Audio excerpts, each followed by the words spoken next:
À 11h32 le matin du 20 décembre 1943, le sous-lieutenant Charlie Brown agrippait les commandes de son bombardier B-17 au-dessus de Brême, en Allemagne, regardant 250 canons de DCA ouvrir le feu sur sa formation.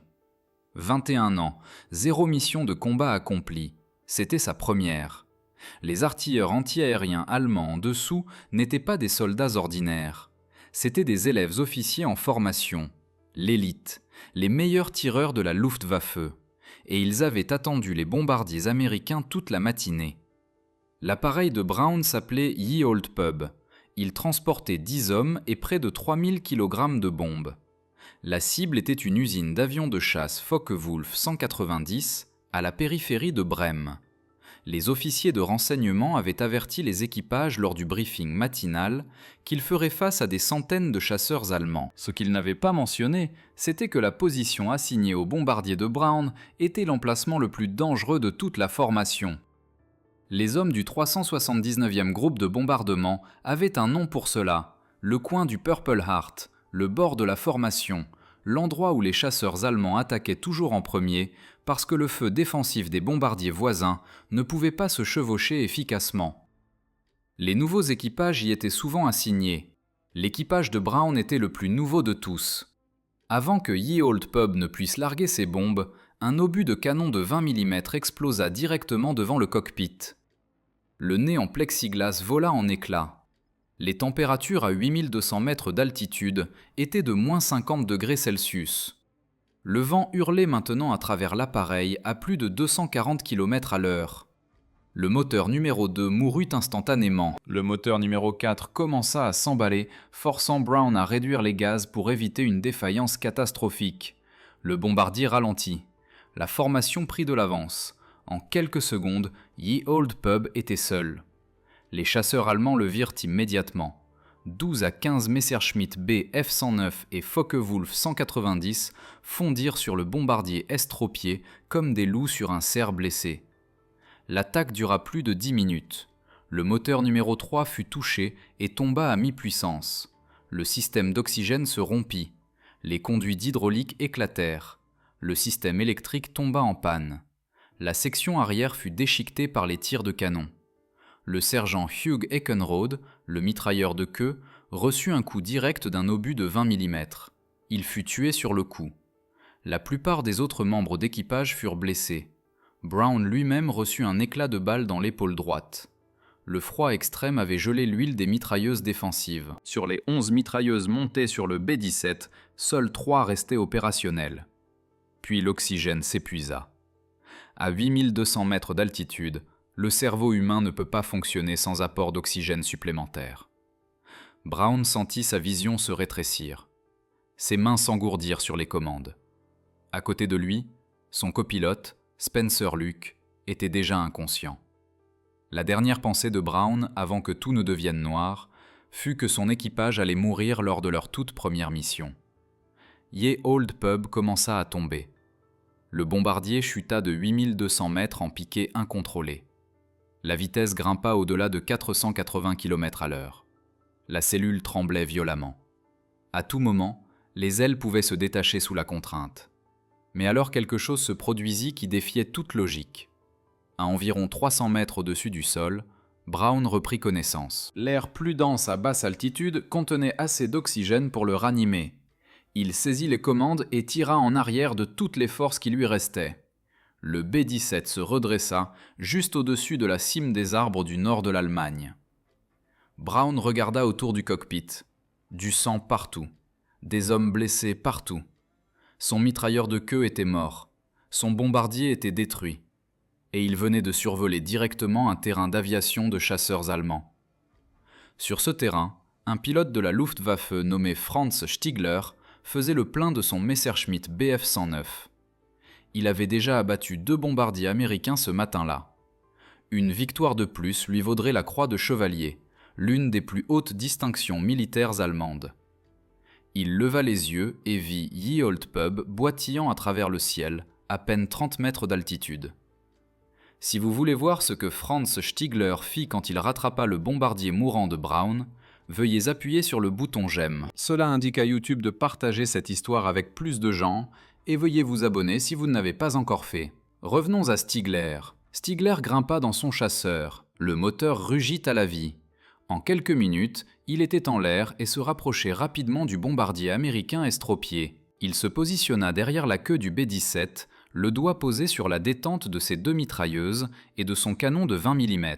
Une pression. C'était tout ce qu'il fallait. La croix de chevalier serait à lui. Mais ce que Franz Stigler vit à travers son viseur allait changer tout ce qu'il croyait sur la guerre, sur l'honneur et sur l'ennemi qu'on lui avait appris à haïr. Franz Stigler avait 28 ans. Il avait effectué 487 missions de combat. Il avait été abattu 17 fois. Il avait sauté en parachute d'avions en flammes 6 fois et avait posé en catastrophe des appareils endommagés 11 fois de plus. Son frère Auguste, également pilote, était mort en 1940 quand son Junkers 88 s'était écrasé lors d'une mission de bombardement nocturne au-dessus de l'Angleterre. La guerre avait tout pris à Stigler, sauf son habileté et son code. Avant la guerre, Stigler avait été pilote commercial pour Lufthansa. Il avait transporté des passagers à travers l'Europe en temps de paix. Il n'avait jamais imaginé qu'il passerait des années à tuer des hommes qu'il n'avait jamais rencontrés. Mais l'Allemagne avait appelé et Stigler avait répondu. En décembre 1943, il était l'un des pilotes de chasse les plus expérimentés du Jagdgeschwader 27. Maintenant, il se rapprochait de la queue d'un bombardier américain estropié avec 27 victoires confirmées à son actif. Un bombardier lourd de plus compléterait les conditions requises pour la croix de chevalier. La médaille honorerait non seulement lui, mais son frère mort. Elle prouverait que la famille Stigler avait tout donné à l'Allemagne. Son Messerschmitt Bf 109 G6 n'était pas en parfait état. Plus tôt ce matin-là, lors de son attaque sur les 2 premiers bombardiers, une balle américaine de calibre 50 s'était logée dans son radiateur. Le moteur risqua de surchauffer, mais Stigler avait décollé quand même. Le B-17 estropié était une cible trop facile à ignorer.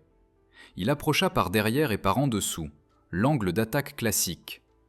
Son doigt trouva la détente. Son viseur se fixa sur la section arrière du bombardier américain. Et alors Franz Stigler vit quelque chose qui lui fit lever le doigt de la détente. Le compartiment du mitrailleur de queue était détruit. À travers les énormes trous dans le fuselage, Stigler pouvait voir le corps d'un jeune Américain affalé sur sa mitrailleuse. Le sang avait gelé en longs glaçons rouges depuis la tourelle fracassée. L'homme était clairement mort. Stigler amena son chasseur le long du bombardier et regarda à travers d'autres trous dans la peau de l'appareil. Il vit des hommes blessés essayant d'aider d'autres hommes blessés. Il vit un membre d'équipage avec du sang couvrant son visage. Il en vit un autre dont la jambe avait été déchirée par des éclats d'obus.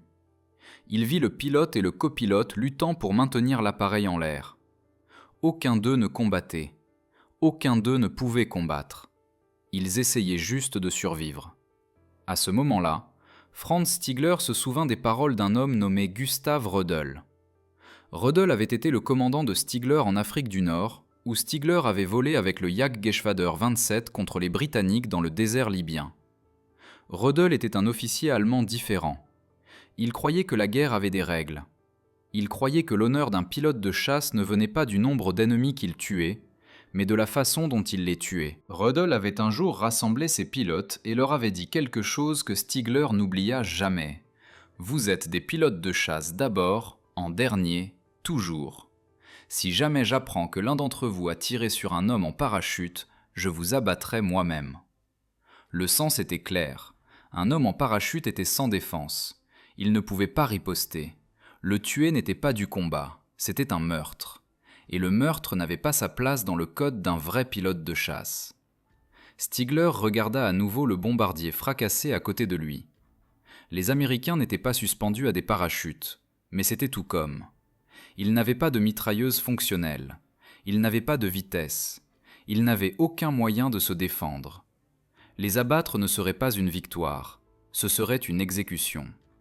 Stigler sentit le poids du chapelet dans la poche de sa veste de vol. Sa mère avait voulu qu'il devienne prêtre. Il avait choisi de voler à la place, mais il n'avait jamais abandonné sa foi. Et sa foi lui disait que ce qu'il était sur le point de faire serait un péché. Il prit sa décision. Franz Stigler n'abattrait pas ce bombardier. Il ne tuerait pas ces hommes. Il ne gagnerait pas sa croix de chevalier de cette façon. Mais maintenant, il faisait face à un nouveau problème. Le bombardier américain volait plus profondément en Allemagne. Il allait dans la mauvaise direction. Si Brown continuait sur cette trajectoire, il survolerait d'autres terrains d'aviation allemands, d'autres batteries antiaériennes, d'autres escadrons de chasseurs. Quelqu'un d'autre l'abattrait. L'équipage mourrait de toute façon. Stigler les avait épargnés, mais les épargner n'était pas la même chose que les sauver. Le pilote allemand amena son Messerschmitt le long du cockpit du B-17. Il pouvait voir le pilote américain le fixant à travers la fenêtre fracassée.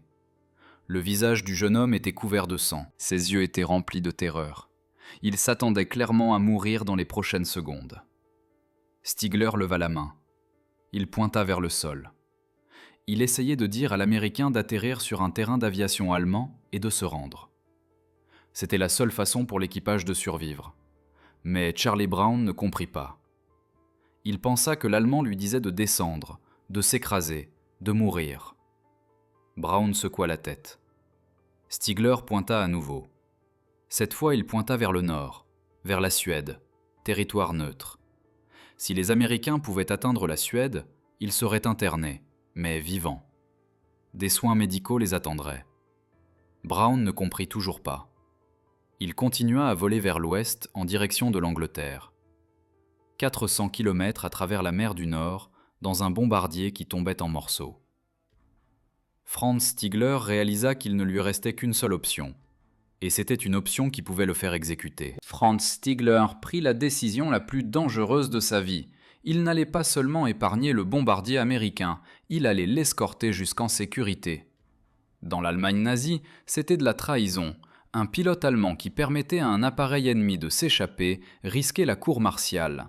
S'il était reconnu coupable, la sentence était la mort par peloton d'exécution. Il n'y aurait pas de procès, pas de défense, pas d'appel. Stigler savait exactement ce qu'il risquait. Il le fit quand même. Il manœuvra son Messerschmitt Bf 109 en formation serrée sur l'aile gauche du B-17, si près que les deux appareils volaient à quelques mètres l'un de l'autre, si près que depuis le sol, les silhouettes se fondraient en une seule forme, si près que n'importe quel artilleur antiaérien allemand, regardant vers le haut, verrait le contour distinctif d'un Bf 109 et retiendrait son feu. C'était le plan de Stigler. La Luftwaffe utilisait des B-17 capturés pour l'entraînement et des missions secrètes. Les équipes au sol allemandes étaient formées pour reconnaître ces appareils. S'ils voyaient un chasseur allemand volant en formation avec un bombardier américain, ils pourraient supposer que c'était l'un de leurs propres avions capturés en cours d'escorte. Ils pourraient ne pas tirer. C'était un pari désespéré, mais c'était la seule chance qu'avaient les Américains. À l'intérieur de Ye Old Pub, Charlie Brown regardait le chasseur allemand glisser en position à côté de lui. Son cœur battait contre ses côtes. Il avait ordonné à son mitrailleur de tourelle supérieure, Bertrand Coulombe, de viser l'Allemand mais de ne pas tirer.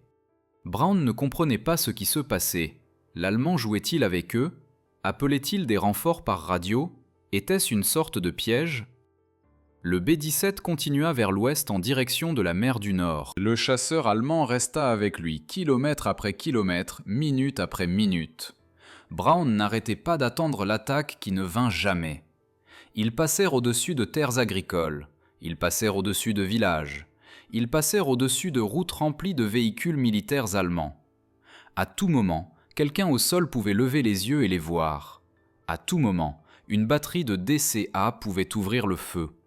À tout moment, un autre chasseur allemand pouvait apparaître et demander pourquoi Franz Stigler volait aux côtés d'un bombardier ennemi au lieu de le détruire. Mais les minutes continuaient de passer et l'Allemand continuait de voler à côté d'eux. La côte apparut devant eux, la mer du Nord. 400 km d'eau glacée entre l'Allemagne et l'Angleterre. Si Ye Old Pub pouvait franchir cette distance, l'équipage vivrait. Si les moteurs tombaient en panne au-dessus de l'océan, ils mourraient. Mais d'abord, ils devaient passer les défenses côtières. Le mur de l'Atlantique allemand s'étendait le long de toute la côte de l'Europe occupée. Batteries antiaériennes, stations radars, postes d'observation, chaque kilomètre de plage était surveillé, chaque appareil qui traversait la côte était suivi et identifié. Un bombardier américain volant bas et lentement vers l'Angleterre serait une cible facile. Stigler resta en formation. Il vola si près du B-17 que le bout de son aile touchait presque le fuselage du bombardier. Il défiait les artilleurs anti-aériens de tirer. S'il tirait sur le B-17, il le toucherait aussi. S'il reconnaissait son appareil, il retiendrait leur feu. Le pari fonctionna. Les batteries côtières ne tirèrent pas. Les stations radars suivirent deux appareils volant en formation et supposèrent qu'ils étaient amis. Ye Old Pub traversa la plage et se dirigea vers les eaux grises de la mer du Nord. Franz Stigler avait réussi. Il avait escorté un bombardier ennemi à travers l'espace aérien le plus lourdement défendu d'Europe. Il avait sauvé 9 vies américaines. Mais Stigler ne pouvait pas les suivre jusqu'en Angleterre. Son carburant était bas. Son radiateur était toujours endommagé par la balle logée à l'intérieur. Et s'il atterrissait en Grande-Bretagne, il passerait le reste de la guerre comme prisonnier. Il devait faire demi-tour. Il devait retourner en Allemagne et prétendre que rien de tout cela ne s'était jamais passé. Stigler amena son chasseur le long du cockpit du B-17 une dernière fois. Charlie Brown le fixait à travers la fenêtre fracassée. Leurs yeux se croisèrent. Deux jeunes hommes de côtés opposés d'une guerre terrible, séparés par quelques mètres d'air glacé. Stigler porta sa main à son front. Il salua le pilote américain. Puis il inclina son Messerschmitt vers la gauche et disparut dans le ciel gris, retournant vers l'Allemagne. Brown le regarda partir. Il ne comprenait toujours pas ce qui venait de se passer. Il ne connaissait pas le nom de l'Allemand. Il ne savait pas pourquoi il avait été épargné. Tout ce qu'il savait, c'était qu'un homme qui aurait dû le tuer avait choisi de le laisser vivre. Mais l'épreuve de Charlie Brown n'était pas terminée. Il était maintenant à 400 km de l'Angleterre, dans un appareil qui volait à peine. 3 moteurs étaient endommagés. Le 4e n'était pas fiable. Le système hydraulique était détruit. L'équipage n'avait pas d'oxygène, pas de chauffage, pas de radio fonctionnelle. Un homme était mort, 6 autres étaient blessés. Les seringues de morphine avaient gelé et étaient inutilisables pour traiter leurs blessures. Et la mer du Nord en décembre était l'une des étendues d'eau les plus impitoyables sur Terre. Charlie Brown fit voler son bombardier mourant dans le vide gris de la mer du Nord. En dessous de lui, les vagues s'agitaient dans le froid de décembre. La température de l'eau était à peine au-dessus du point de congélation. Si Ye Old Pub tombait, l'équipage ne survivrait pas plus de quelques minutes avant que l'hypothermie ne les tue. Le moteur numéro 2 était mort. Le moteur numéro 3 produisait la moitié de sa puissance. Le moteur numéro 4 continuait de monter et de baisser de façon imprévisible. Seul le moteur numéro 1 fonctionnait à pleine capacité. Brown avait besoin d'au moins 2 bons moteurs pour maintenir l'altitude. Il volait sur 1,5. L'indicateur de vitesse affichait 225 km/h, dangereusement lent. Plus lent encore et le bombardier décrocherait et tomberait dans la mer. Brown poussa les manettes des gaz vers l'avant, essayant de tirer plus de puissance de ses moteurs endommagés. L'appareil frémit mais resta stable. Derrière lui, son équipage luttait pour rester en vie. Le mitrailleur latéral, Alex Yelesanko, avait reçu des éclats d'obus dans la jambe. La blessure était grave. Sans soins médicaux appropriés, il se viderait de son sang. Mais les seringues de morphine étaient gelées, la trousse médicale était inutile. Tout ce que ses camarades pouvaient faire était d'appliquer une pression et espérer. Le mitrailleur de tourelle ventrale, Sam Blackford, avait perdu la sensation dans ses pieds. Les fils chauffants électriques de sa combinaison de vol avaient court-circuité pendant l'attaque. Les engelures s'installaient. S'il ne se réchauffait pas bientôt, il perdrait ses orteils, peut-être ses pieds. L'opérateur radio, Richard Péchou, avait reçu un éclat d'obus de canon dans l'œil. Il pouvait à peine voir, mais il continuait à travailler, essayant de réparer l'équipement radio endommagé pour qu'il puisse appeler à l'aide. Toutes les quelques minutes, il tapait un signal de détresse. Aucune réponse ne venait jamais. Dans la section arrière, le corps de Hugh Eckenrode restait là où il était mort. Il n'y avait aucun moyen de le déplacer. Il n'y avait pas de temps pour le pleurer. Les vivants devaient se concentrer sur le fait de rester en vie. Brown calcula la distance dans sa tête. 400 km à 225 km/h. Près de 2 heures de vol. 2 heures dans un appareil qui pouvait se désintégrer à tout moment. 2 heures au-dessus d'une eau si froide qu'elle les tuerait en quelques minutes. Ils ne savaient pas s'ils y arriveraient, mais ils savaient qu'ils devaient essayer. Kilomètre après kilomètre, le B-17 boitilla vers l'ouest. Les moteurs toussaient et crachotaient. La cellule gémissait sous la contrainte de tenir ensemble. Les mains de Brown lui faisaient mal à force de serrer les commandes. Son épaule palpitait là où l'éclat de balle l'avait touché, mais il ne lâcha pas. Il ne pouvait pas lâcher. 9 vies dépendaient de lui. Après ce qui sembla une éternité, la côte de l'Angleterre apparut à l'horizon. Brown n'avait jamais rien vu de plus beau de sa vie. Des champs verts, des falaises grises, la maison. Mais Ye Old Pub était trop endommagé pour atteindre sa base de RAF Kimbolton. Le système hydraulique était détruit, ce qui signifiait que le train d'atterrissage pourrait ne pas se déployer. Les volets pourraient ne pas fonctionner. Brown devrait poser le bombardier sur n'importe quel terrain d'aviation qu'il pourrait trouver. Il repéra RAF Seeving, base du 448e groupe de bombardement, et s'aligna pour l'approche. Le train d'atterrissage descendit à peine. Les volets se déployèrent partiellement. Brown posa Ye Old Pub sur la piste dans un crash contrôlé qui arracha le train d'atterrissage restant et envoya le bombardier glisser sur le tarmac dans une gerbe d'étincelles. Quand l'appareil s'arrêta enfin, Charlie Brown resta immobile dans le cockpit. Ses mains étaient encore verrouillées sur les commandes. Son corps tremblait. Il avait réussi. Il avait ramené son équipage à la maison. 8 hommes sortirent de Ye Old Pub vivants. Un fut sorti mort. Le bombardier lui-même ne volerait plus jamais.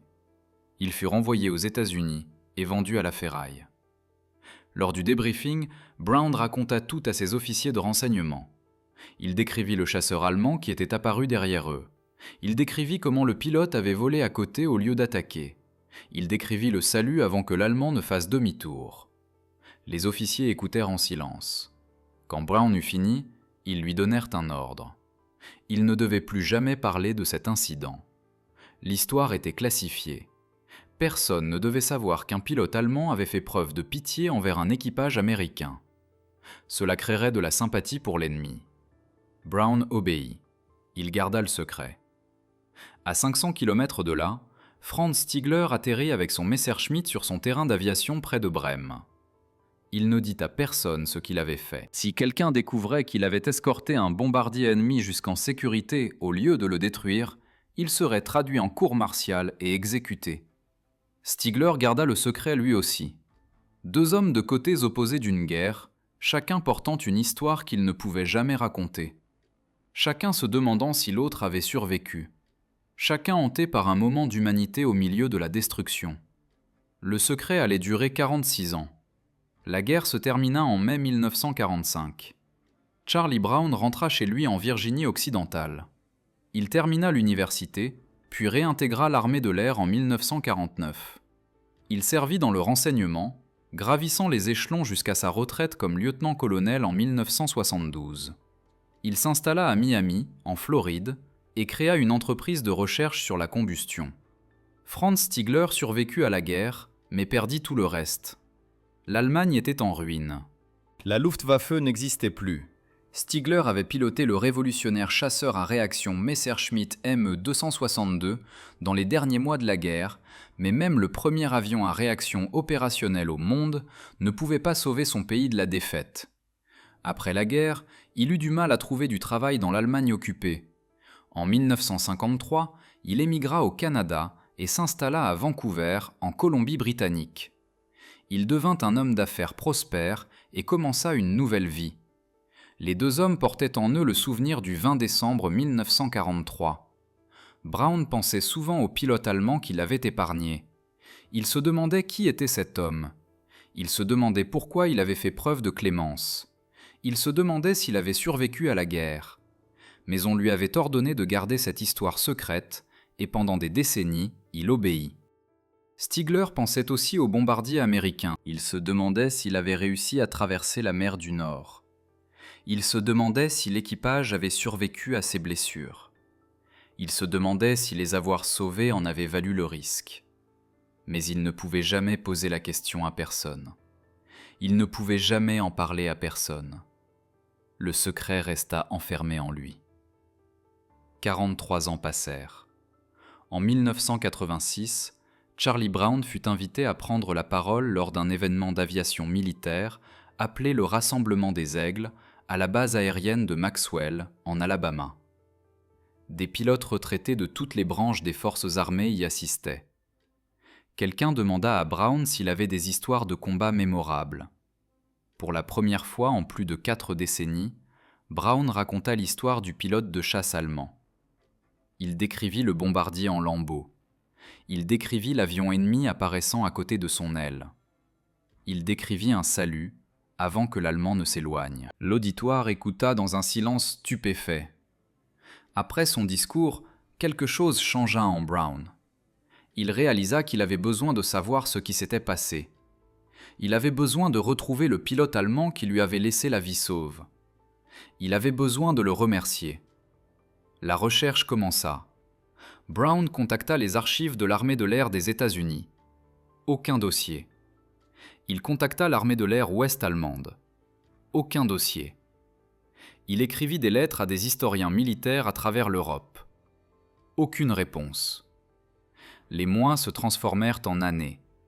Chaque piste aboutissait à une impasse. Le pilote allemand semblait avoir disparu dans l'histoire. En 1989, Brown était à court d'options. Il avait passé 4 ans à chercher sans aucun résultat. Ses amis lui disaient d'abandonner. Le pilote était probablement mort. Même s'il était vivant, trouver un seul homme parmi des millions de vétérans allemands était impossible. Mais Brown refusa d'abandonner. Il écrivit une dernière lettre. Cette fois, il l'envoya à un bulletin d'information pour anciens pilotes de la Luftwaffe, appelé Jägerblatt. Il décrivit la rencontre en détail. Il donna la date, le lieu, le type d'appareil. Il demanda si quelqu'un savait qui pouvait être le pilote allemand. La lettre fut publiée au début de 1990. Quelques semaines plus tard, Charlie Brown reçut une réponse. L'enveloppe portait un cachet postal canadien. À l'intérieur se trouvait une seule feuille de papier, couverte d'une écriture soignée.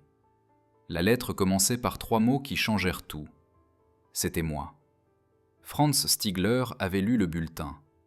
Il avait immédiatement reconnu l'histoire. Après 46 ans de silence, il avait enfin appris que le bombardier américain était rentré chez lui. L'équipage avait survécu. Sa décision de les épargner n'avait pas été vaine. Brown lut la lettre avec des larmes coulant sur son visage. Stigler décrivit son avion. Il décrivit l'escorte jusqu'à la côte. Il décrivit le salut. Chaque détail correspondait exactement au souvenir de Brown. Il n'y avait aucun doute, c'était l'homme qui lui avait sauvé la vie. Brown appela les renseignements téléphoniques de Vancouver, en Colombie-Britannique. Il demanda le numéro de Franz Stigler. L'opératrice le trouva. Brown composa le numéro d'une main tremblante. Une voix répondit. Un vieil homme avec un accent allemand. Brown se présenta. Il y eut une longue pause à l'autre bout de la ligne. Puis Franz Stigler se mit à pleurer. Les 2 hommes parlèrent pendant des heures. Ils découvrirent qu'ils avaient vécu à moins de 200 miles l'un de l'autre pendant des décennies. Stigler à Vancouver, Brown à Seattle avant qu'ils ne déménagent à Miami. Ils avaient été voisins sans jamais le savoir. Ils convinrent de se rencontrer en personne cet été-là, dans le hall d'un hôtel en Floride. 2 ennemis d'une guerre qui s'était terminée un demi-siècle plus tôt. 2 vieux hommes qui avaient porté le même secret pendant 46 ans, sur le point enfin de se voir face à face. Par un jour d'été de 1990, Charlie Brown entra dans le hall d'un hôtel en Floride. Il avait 67 ans. Ses cheveux étaient devenus gris. Son corps portait les cicatrices d'une guerre qui s'était terminée 45 ans plus tôt. Mais son cœur battait, comme s'il avait de nouveau 21 ans. Franz Stigler l'attendait. Il avait 74 ans. Son visage était marqué par l'âge. Ses mains tremblaient légèrement, mais ses yeux étaient les mêmes yeux qui avaient regardé Brown à travers la vitre fracassée du cockpit, au-dessus de l'Allemagne. Les 2 hommes se virent de part et d'autre du hall. Pendant un moment, aucun des 2 ne bougea.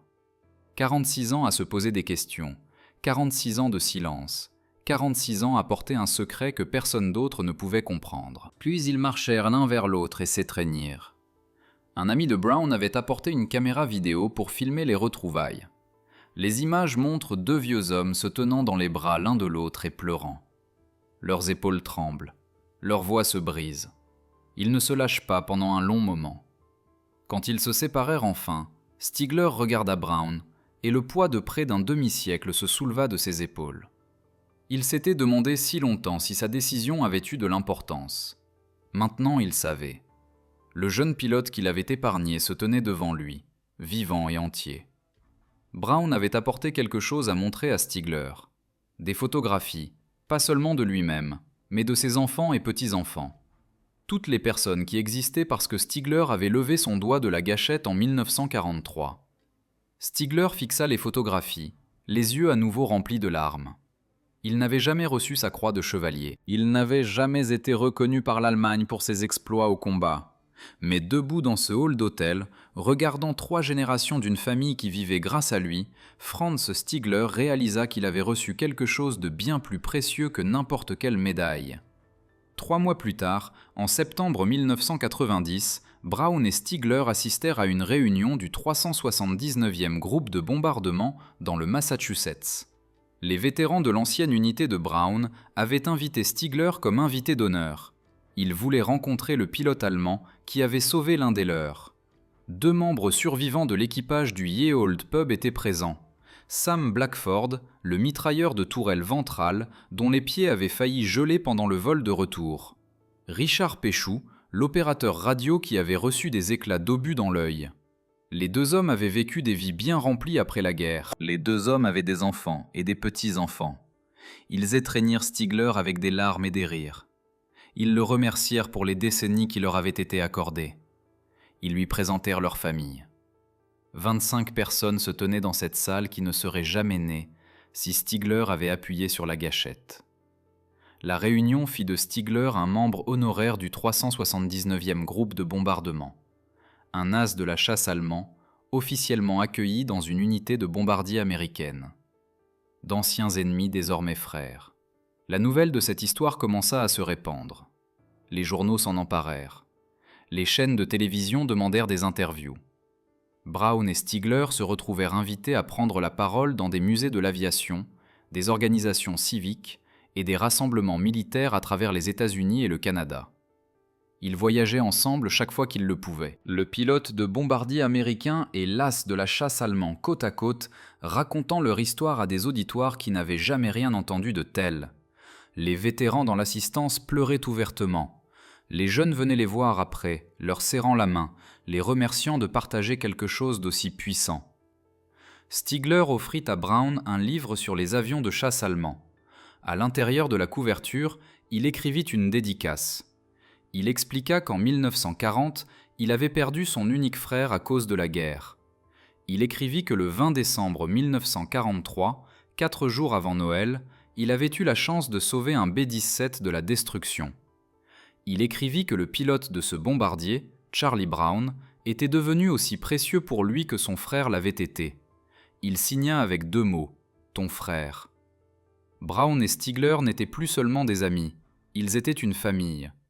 Ils se téléphonaient chaque semaine, ils se rendaient visite chez l'un et l'autre, ils allaient pêcher ensemble, ils célébraient les fêtes ensemble. Le lien entre eux était plus profond que tout ce que l'un ou l'autre avait connu depuis la guerre. Leur histoire atteignit des auditoires dans le monde entier. Des gens écrivaient des lettres disant combien elle les avait émus. Des gens disaient qu'elle avait restauré leur foi en l'humanité. Des gens disaient qu'elle prouvait que même dans les moments les plus sombres de la guerre, la compassion pouvait survivre. Mais pour Brown, quelque chose manquait encore. Les hommes du Ye Old Pub n'avaient jamais reçu de reconnaissance officielle pour ce qu'ils avaient enduré le 20 décembre 1943. La mission avait été classifiée pendant des décennies. Leur sacrifice avait été effacé des archives officielles. Brown décida de changer cela.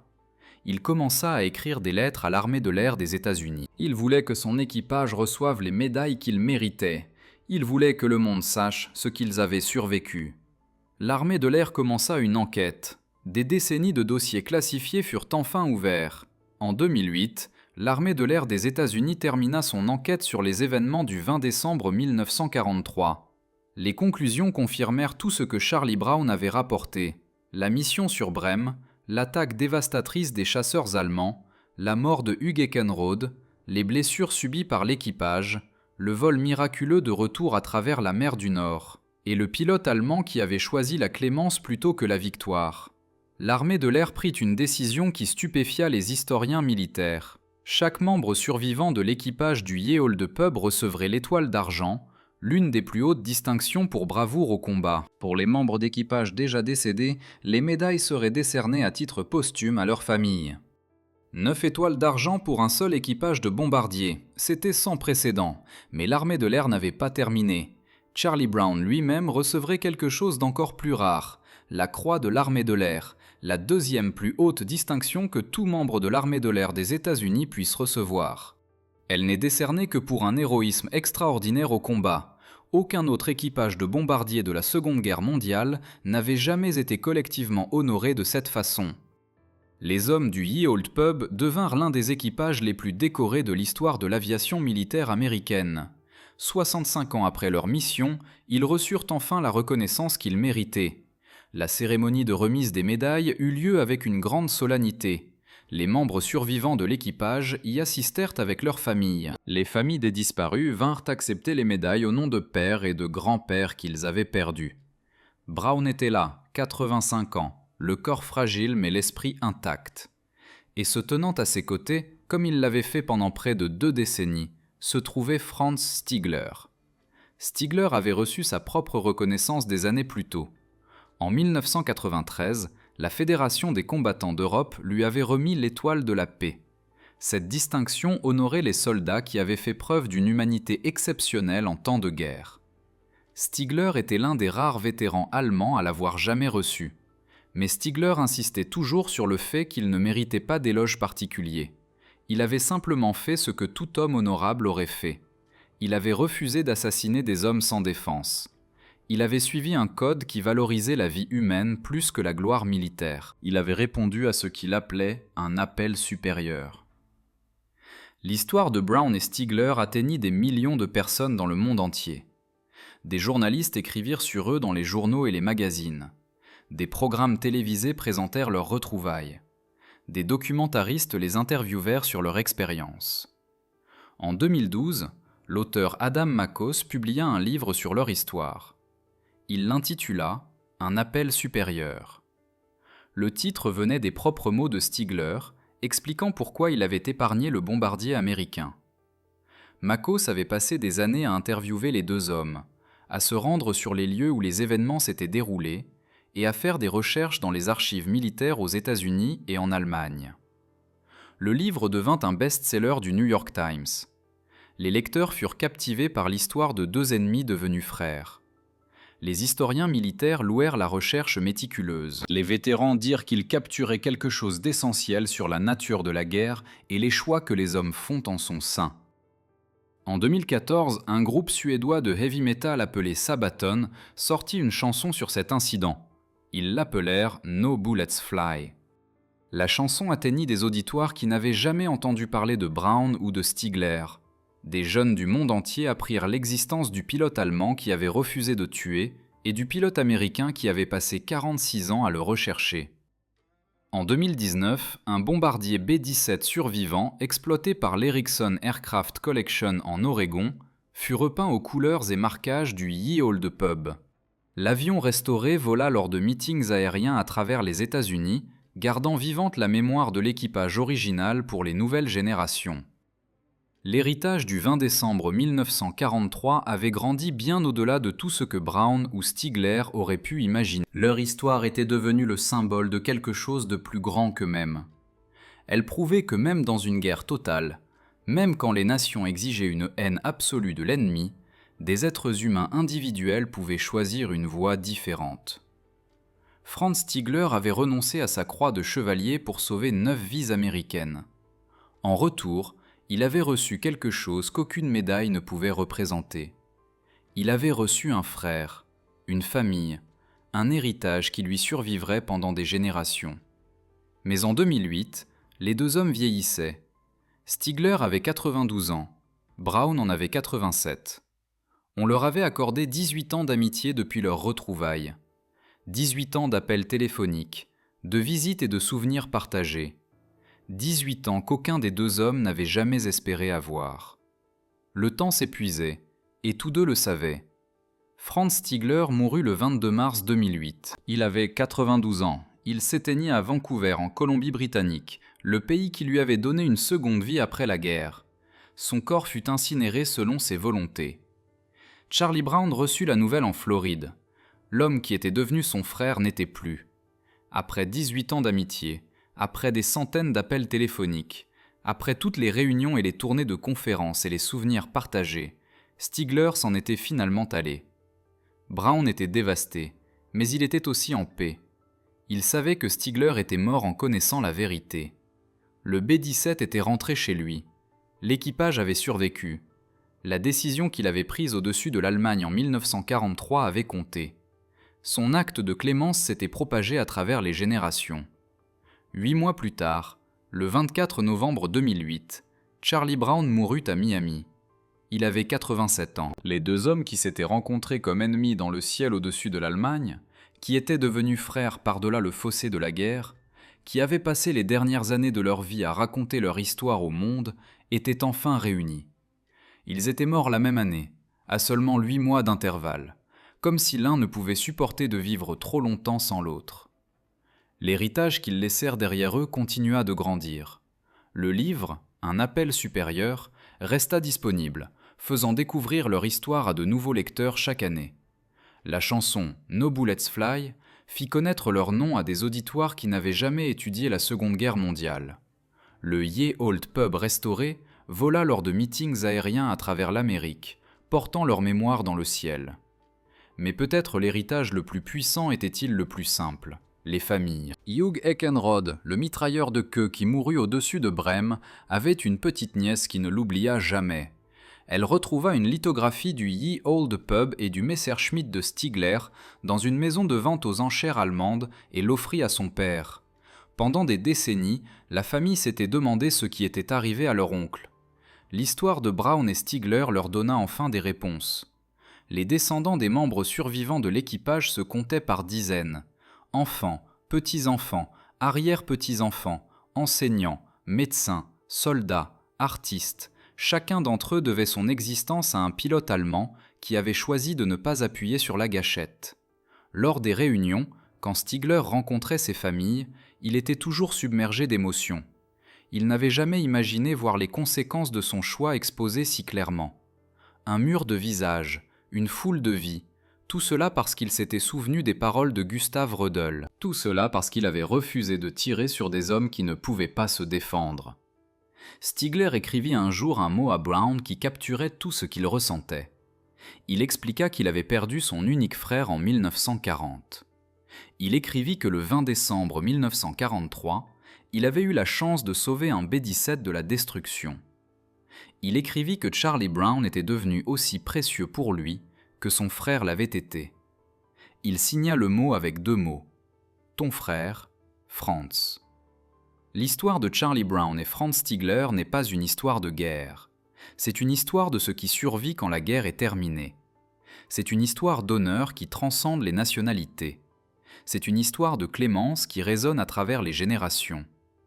2 jeunes hommes se rencontrèrent dans le ciel au-dessus de l'Allemagne en 1943. L'un avait toutes les raisons de tuer.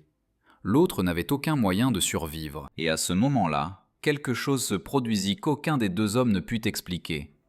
Quelque chose qui défiait les ordres, défiait la haine, défiait tout ce que la guerre exigeait d'eux. Franz Stigler répondit à un appel supérieur. Et Charlie Brown passa le reste de sa vie reconnaissant qu'il l'ait fait.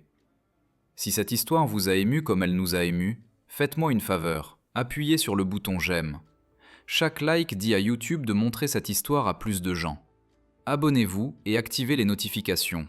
Nous sauvons des histoires oubliées des archives poussiéreuses chaque jour. Des histoires de pilotes qui ont sauvé des vies avec clémence et honneur. De vraies personnes, un vrai héroïsme. Laissez un commentaire maintenant et dites-nous d'où vous regardez. Regardez-vous depuis les États-Unis, le Royaume-Uni, le Canada, l'Allemagne. Notre communauté s'étend à travers le monde entier. Vous n'êtes pas qu'un simple spectateur, vous faites partie de ceux qui gardent ces mémoires vivantes. Dites-nous où vous êtes, dites-nous si quelqu'un de votre famille a servi, faites-nous simplement savoir que vous êtes là. Merci d'avoir regardé et merci de vous assurer que Charlie Brown et Franz Stigler ne soient jamais oubliés. Ces hommes méritent qu'on se souvienne d'eux et vous contribuez à ce que cela se fasse.